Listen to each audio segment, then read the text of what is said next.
Hi, my name is Mark Anthony Dubose Jr. I was born July 4th, 1986. I want to say thank you for tuning in. And thank you again. And what I want to talk about a comment today that is really interesting. But I'm going to have to talk about that after I talk about what I really want to talk about up front. And the comment is basically states Mark, I understand what you're talking about, but how do you train your dogs to do basic commands, such as sit and down and recall and wait and all these things? I want to get to that after I speak of the second part of what I want to speak of in the video that I posted today, that I made yesterday. And that's the concept of the free will. Do we have free will? Do we have free will of our behaviors, of our responses, of our reactions? Are we able to pick and choose, because we have the free will, pick and choose what it is that we're afraid of, pick and choose what it is that we are excited about? Do we get to choose that, or does that just happen?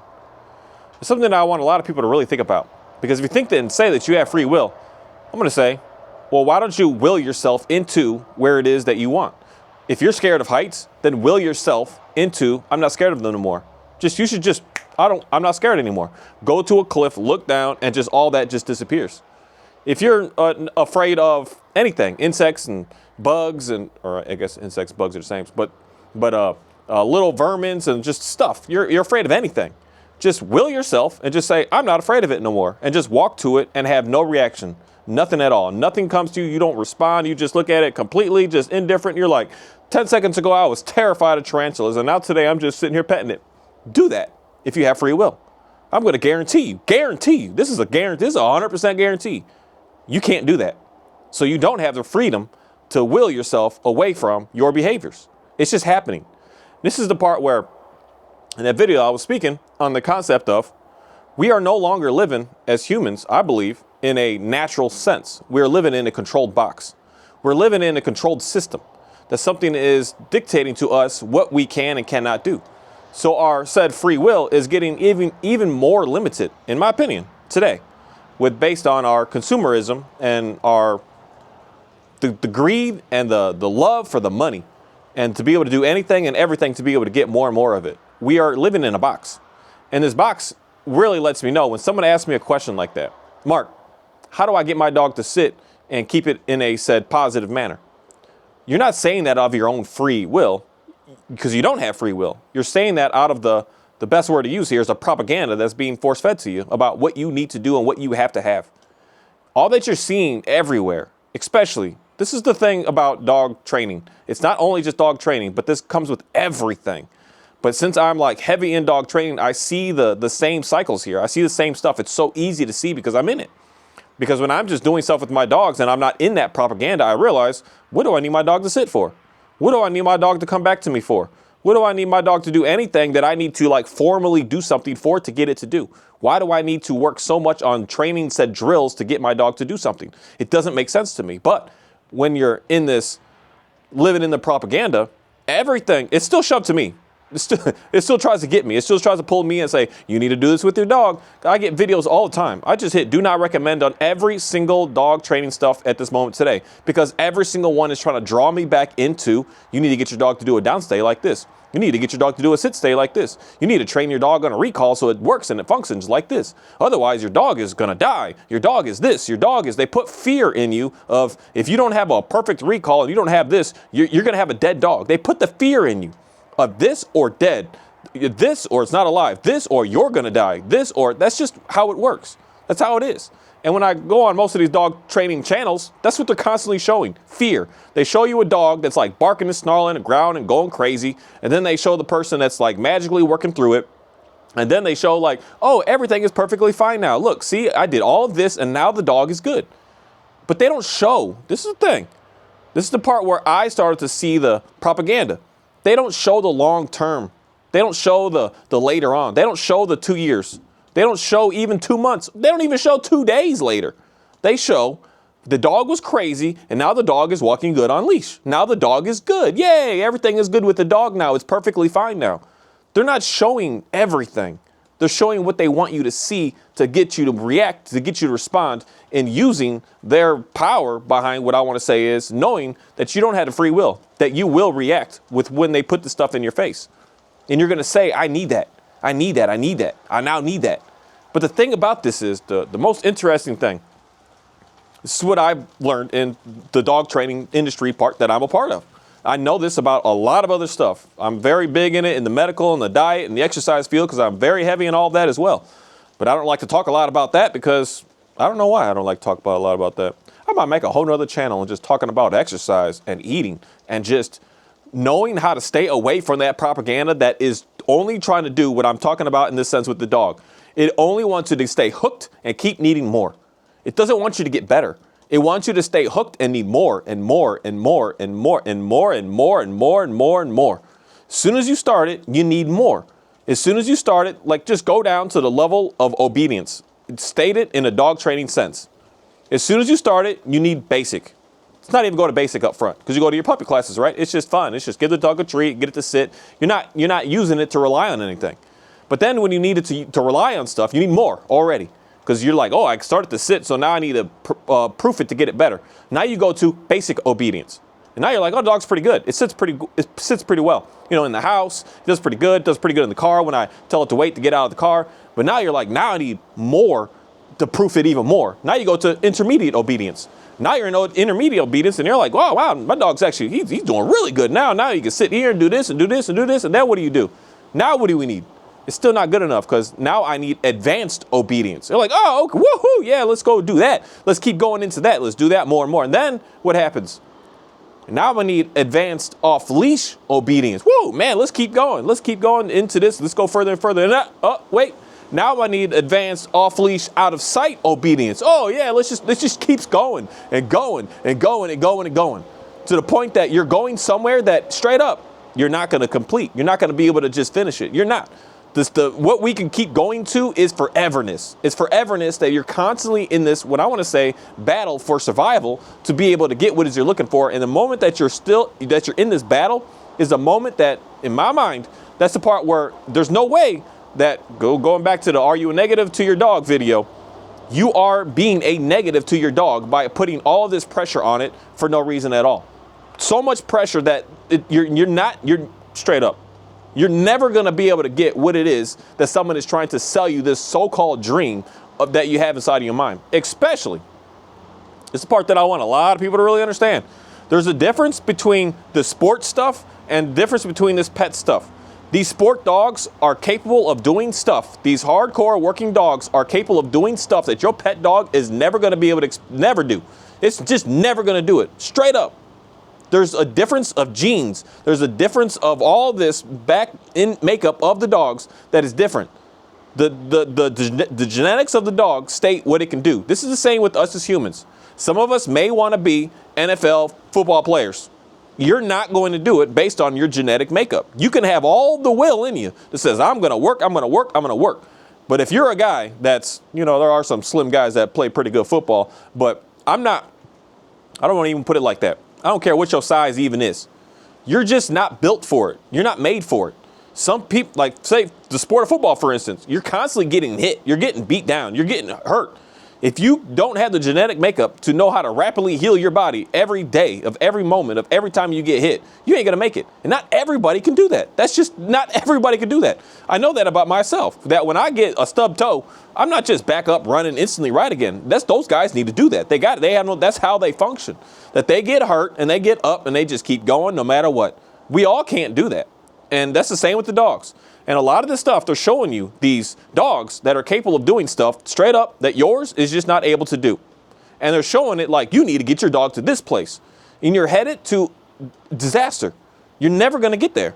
You're never going to be able to do that because you're not doing the same type of stuff. And this is the part where I want to say to most folks, just stay in your lane with what it is that you're doing. Because all that they're doing is shoving a dream to you, forcing you out of all this fear and all this craziness that you need this and you have to have this. This is the part that I want as many people to just really, really think, why do I need my dog to sit? Ask that question. Shut the video off, go away, get a notebook, write it down. I need my dog to sit. Write it down. Write the question down, pen and paper. Why do I want my dog to sit? And then ponder that. Don't move. Don't do anything in life until you come up with the answers that you're looking for that. To say, okay, I want it to sit for this, for this, for this, for this, for this. I want you to write it all down. Not even think it over, but get you a pen and pad and write, or pencil. I don't care what you write with. Get you whatever you, Oreo, out. A pen and pad and write it out. Why do I need this? And then just write down every single question like that with, I would say, every, say, traditional dog training command and cue. Why do I need this? Why do I need my dog to down? Why do I need my dog to wait? Why do I need my dog to whatever you want, and write out why I need it? What is it going to be able to do for my day to day to be able to benefit me, to make my life easier and my dog's life easier so that we could be able to get around this world better? These simple questions, I don't believe most all people are asking. You're not asking why. You're just you're reacting off of, I saw them all do it, so I got to do that. And for me, it's been a hard transition to just say, no, not in a way of I want to be a rebel, but I don't want to do what everyone is doing, because behind closed doors, I wasn't getting what they were promising I was going to be able to get. Behind closed doors, everything was just an absolute mess, a mess. I couldn't control my dogs in any sense, in any way. Control may not be the way, but manage is maybe the right. They're both the same thing. I couldn't do nothing with them when they were, say, outside of, you better sit because I said sit, you better down because I said down, you better this because of this. Nothing was just smooth. Everything was a fight. Everything was a battle. So then I had to ask those questions to myself. Why do I need my dog to sit? And for me, I don't ever need my dogs to sit. I don't know the point. I don't understand the need behind it. I just don't get it. What would I ever use that for? What would I ever need that for? Outside of the one thing that I did, and I know that I write it down for, is to take a picture. But I noticed something weird about my dogs.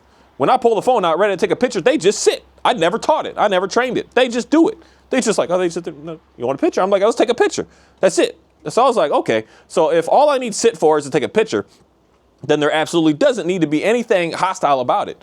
So for me, in my mind, if I'm trying to teach that sit to my dog, I'm just going to do it today. I'm going to do it. They say, oh, go ahead and sit. And they don't do it. Okay, we'll do it again tomorrow or later. I have zero expectations that they are ever going to get it. I don't care if they get it. I have no desire. And in reality, that's how I view every single thing that I do with my dogs. My biggest command that I use is wait. So if I open the door up, any door, I don't care what it is, any door, or going inside of doors even. So there's times that I got my garage that I don't let my dogs in there right now because I got rat traps in there. And them things can, I don't know, they hit hard and they could break a paw on a dog. So now there's a new rule that I've in place this past like couple of weeks that when I go there, they're all like used to just going inside of the door. And I'm saying, no, wait, y'all wait outside. I don't put no pressure of any sort of saying you better or else. Every single day I work at it over and over and over again. Within a day's time, I probably work on a wait command at least a dozen times. And every single time, I never expect that they do it. I almost, in reality, expect that they don't do it so that I can show them what I want.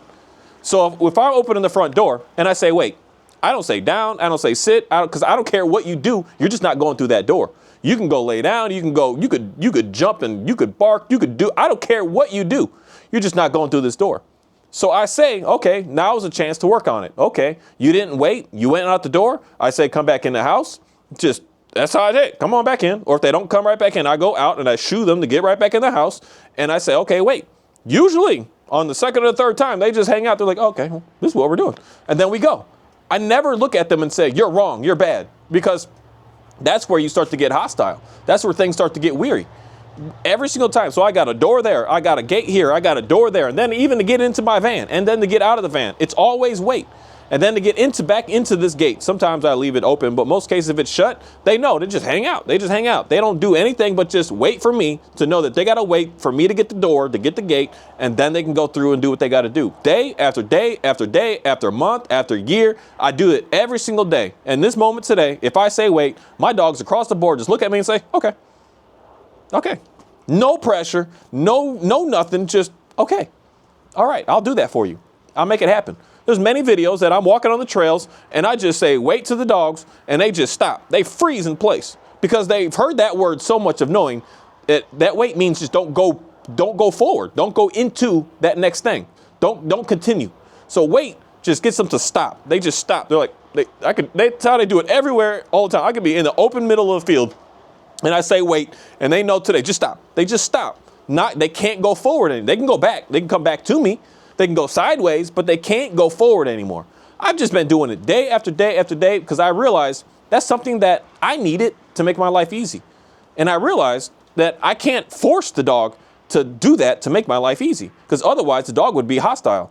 because I've done this before with other dogs. You better wait or else. If you run through that door, I'm gonna like grab a leash. I'm gonna do this. I'm gonna do that. And all that did was make my dog scared. It made them nervous, and it made them not sure. Because when you get into fear, you're not learning in fear. Someone may say you can learn. If you're not learning, you're only reacting. You're only responding. You're not actually thinking it through, processing what's going on. You're just living in reactionary mode. And when you're living in reactionary mode, you're gonna mess up. And that's why my dogs rarely mess up with the things that I'm asking them to do, because they're not living in that fear. So, but I had to say to myself, what do I need? And then I say to myself, I want my dog to always come back to me when I call them.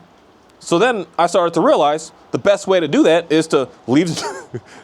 This is going to be so simple, people, but seriously, it is this simple. Put the dog on the leash. Put the dog on the leash.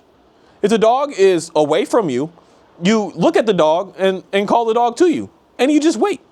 Day after day after day, week after week, month after month, at some point, that dog will always 100% come to you as happy as all can be. Because it's in its best interest too. It's not going to be, because the thing that I've seen almost 100% of the time with dogs and why they don't recall is because they're scared of you. The dog is nervous of what's going to happen because something has happened in their life that you called them, they didn't come, you got hostile, and you manhandled and grabbed that dog. It's happened. It's just normal. It's just in us to do, because something isn't listening. We just start to get frustrated, and that frustration comes and you do something. You give an attitude, and then the dog sees that. It's like, nah, shucks, I don't want to be around you. I don't want to do that. That's why the best way, I still know this technique that you're struggling with your dog in your backyard right now. It doesn't want to come to you. You drop all expectations of it coming to you. You just let it walk away from you when it walks away from you. But you just walk and you just stay calm, you stay steady, and it's going to eventually stop and want to come to you. And when it comes to you, say, good job, thank you. You just can't get frustrated. You can't get angry. You can't get mad. You can't get in your feelings of my dog is being mean to me and trying to give me attitude back. You can't do any of that, because it's not. The dog is just doing what it's doing to survive. And that's in reality what comes down to that concept of our free will. We are also doing that same thing in a fake artificial world that we're living in right now, in this level of control. That they're putting this fakeness on you, thinking that you need this and you need that, or else. And you're living that way, or else. We're putting that in our animals that way of or else. And that's why, straight up, you don't want to listen to your boss. You don't want to listen to your coworkers. You don't want to listen to your family. You don't want to listen to your friends. Your dog doesn't want to listen to you. It's a trickle effect that's just going on. Your kids don't want to listen to you. Your spouse doesn't want to listen to you. You don't want to listen to your kids. You don't want to listen to your spouse. That's just the normal of today. The normal of today, that everyone just doesn't want to listen to a single thing that anyone has to say, and everybody just has all the right answers and everything is all figured out. And they're only showing you these snapshot pictures of this fake false reality of like 10 seconds of their life and saying, I got it all figured out. Follow me. That's the fakeness that I want people to really get away from and get out of. That programming, that propaganda, that you're going into things thinking it was your own thought, your own freedom, your own will stating, I want to do this. And I'm going to almost guarantee you that it's not. It's not. You do not want basic obedience on your dog because you want it. You want it because something is telling you that you need it. You don't want it because you want it. You don't want to train your dog a sit because you're like, I really, really enjoy this. I need this to be able to live in my life, to be able to function. You're doing it because something and somebody is telling you that you don't have any other choice. They're telling you don't have a choice, or your dog's going to die. If you don't do this with your dog's going to die. You don't do this with your dog. It's so sad to me personally. I'm going to talk personal for half a second about my experience with my vets. I can't, I don't like putting it like this, but I can't stand a single vet that I ever go to, and I'm always bouncing to new ones, looking for one that is going to be on the same page as me and what it is that I like to do, and I forget what I like to do. What I see works with my dogs. I see that the food that I feed my dogs works. It makes them powerful. They don't get sick. They don't get hurt. They're barely broken down. They are powerful. My dogs are powerful, and they eat food that the vet states it's going to kill them. And nowadays, it's no longer they're telling me that the dog is going to die from me feeding my dogs a raw diet. They're saying that I'm going to die. I can go in, I got it somewhere. I have to find the paperwork somewhere. The paperwork are how I'm going to die, because I'm going to get salmonella poisoning or toxicity or something, and I'm going to die from it. As if I don't cook using raw foods my own self. Like, Make it make sense. But they're using fear to say, no, you need to buy our food. You need to buy this. You need to do this. You need to do that. Oh, yeah, I need to buy your food so that my dog can stay sick so that I can keep giving y'all money. But y'all don't see me. Y'all don't ever see me.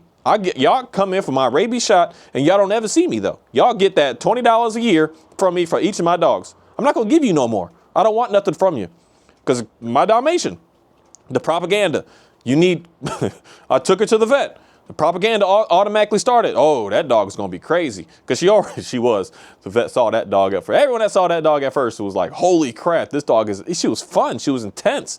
But they're telling me that I need to get training on this dog. Instantly telling me I got to get training. I should go get in for some training courses and recommending me a trainer that I need to go to. And I'm like, man, I'm already a dog trainer. Like, what am I doing here? But they didn't know that. But I don't tell the vet what I do for work.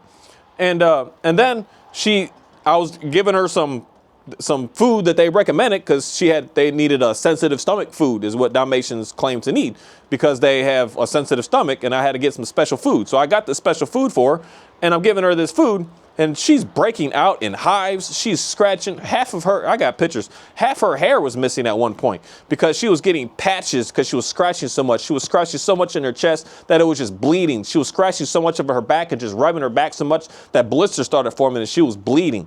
She was a hot mess. They're telling me I need to do this food and this food and this food. And I say, you know what? I'm going to give this girl chicken and chicken eggs. That's all she's going to eat. And guess what? It's been pretty much past a year now. Never had an itch problem, never had a blister problem, never had a scratch problem, never had a nothing. And her coat is looking so good. Her muscle build is building so nicely. Her stamina to keep going. If she ever gets I never see her limping. Even if she is, it's for 5 seconds. She's right back at it again. The propaganda is telling me what I need to do to make sure that I need to keep spending more, keep going more, keep doing more. Because if I would have been using that food, what would I have been doing? Having to buy these hundreds of dollars a month of what are those shots? Those steroid shots, those itch shots. Having to spend granted, I don't spend a lot on my food because I raise it and grow it myself. But if I was buying it in the store, it would be probably like $300 or $400 a month. But still, I'd rather spend $300 or $400 a month on food that's actually going to allow her to not have to go to using prescription drugs and pills and shots and all that stuff. So I would exit that part. But they're trying to give me these foods that are going to cost me $300, $400 a month and still have to take the steroid shot and still have to take these other little medications. So I'm looking at about $1,000 a month to maintain this dog. That didn't make no sense to me. And then what would happen? She would start to get sick. Organs would start to fail because of all the medications. I would need more and more and more and more and more. Until when?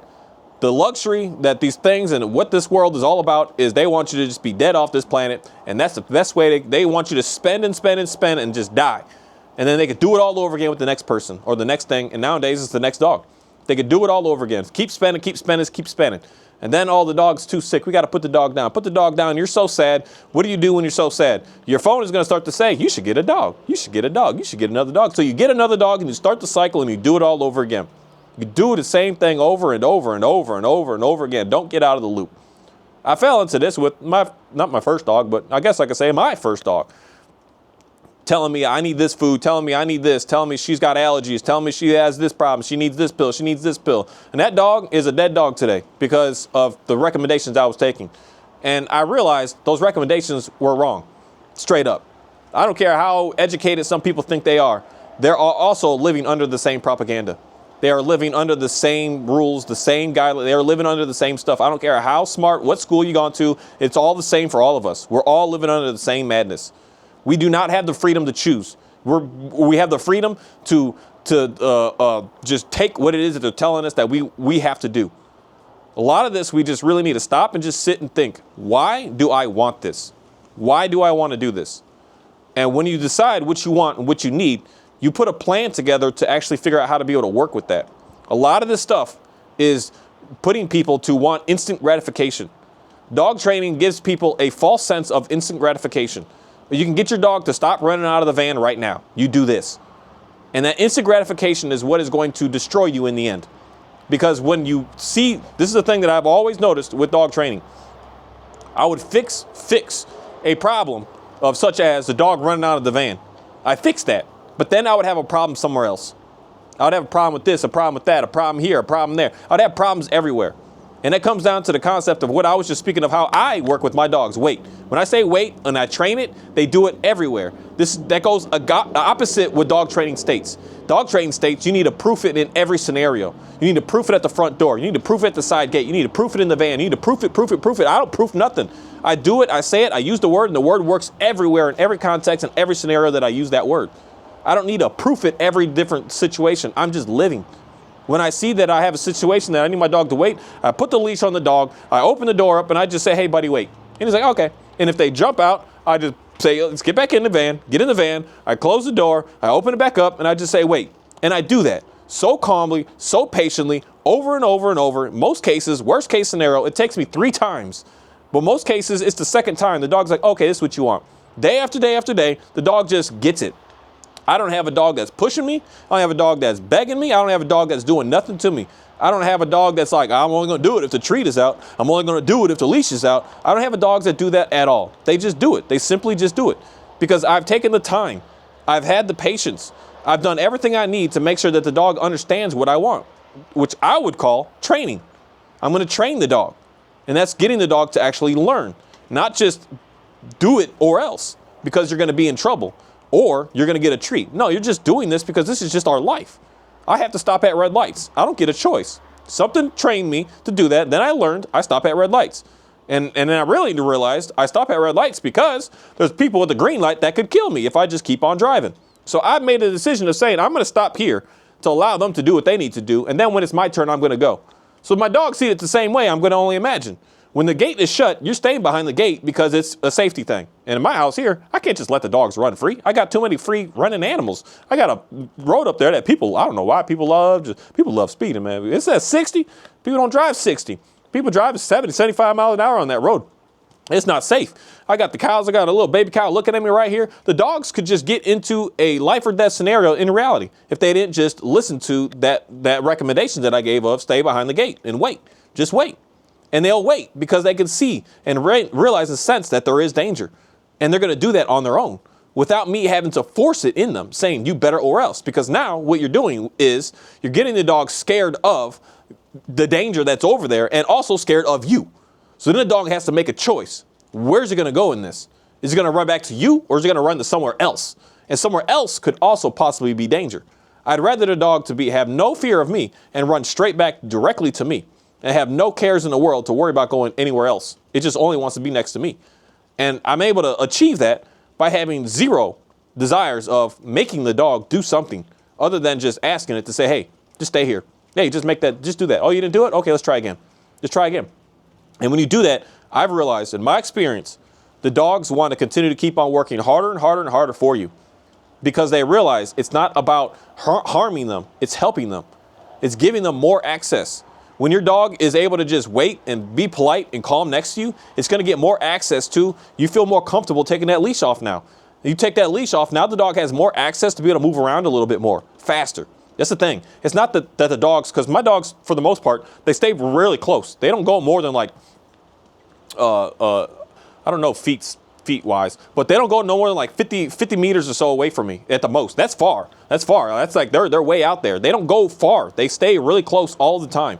But the biggest thing that I noticed that my dogs really like with that sense of freedom, not being on the leash, is they get to run around. So within that bubble that they're around me, they're like zipping back and forth and going and stopping and sniffing and going and going. That's what they really, what I see in all my dogs, I don't care which breed it is. That's what they really care for. Being on that 6-foot leash or even a 15-foot leash with you, it's restricting them from being able to just do that their fast, erratic pace. Not that they just want to sprint, take off, and run for 5 hours straight. They just want to be close to you and being able to move around. And when they get that sense of freedom, now the dog realizes why it had to wait, why it had to hold back, why it has to just listen to what it is that you're asking for so that it could do this now. And it doesn't have to be hostile. The big thing I want everyone to realize is the things that you think that you want, is it what you want or is it being force-fed to you that something is saying that you need? Because it's driving you to basically, in the sense of, all it wants is your money. It don't care about you. It wants your money. And that's something that I will say to every single one of y'all. Every single person that watches any of my video and leaves a comment, you are making me money. But I don't want anything more than that from anybody. I will share and explain everything that I could possibly explain. And I don't want nothing from you. I don't want anything. Because it doesn't come down to getting into a good place with your dog and needing to have to spend and do and have all these drills and all this stuff.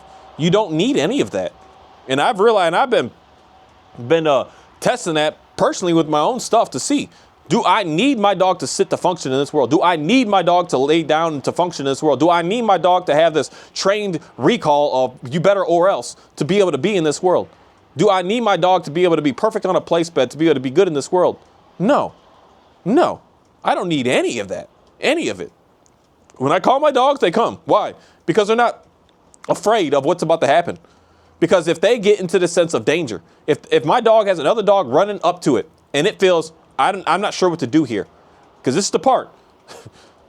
I don't know how to explain this simpler, but I might have to make a whole video on this. If another dog is willing to come up to your dog, everything is almost for the most part going to be okay. It's what we do that makes it wrong, that messes it up. Because our fear now puts our dog in fear and it puts the other dog into, well, what's going on here? Now I might need to be a little more protective. Now I might need to be a little more hostile. So then that creates the tension.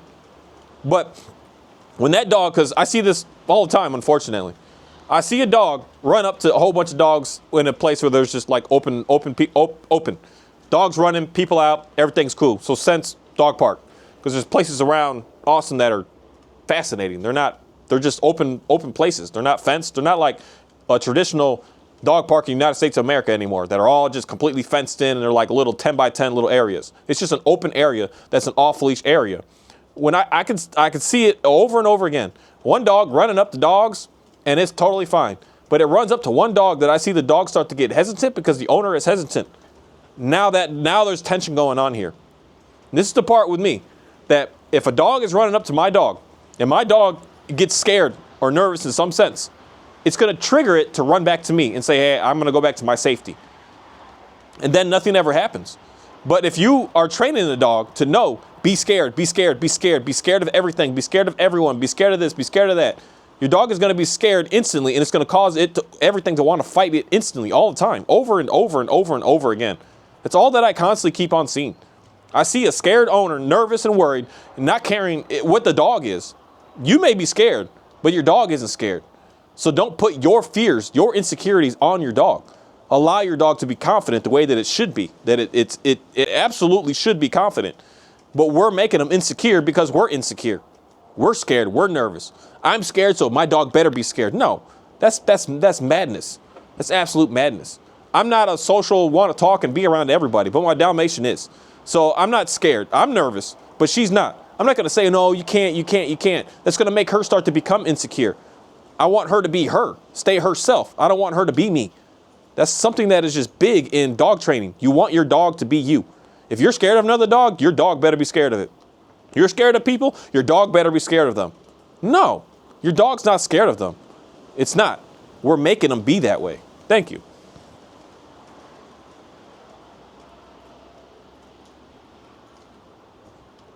It's just so much that I've learned.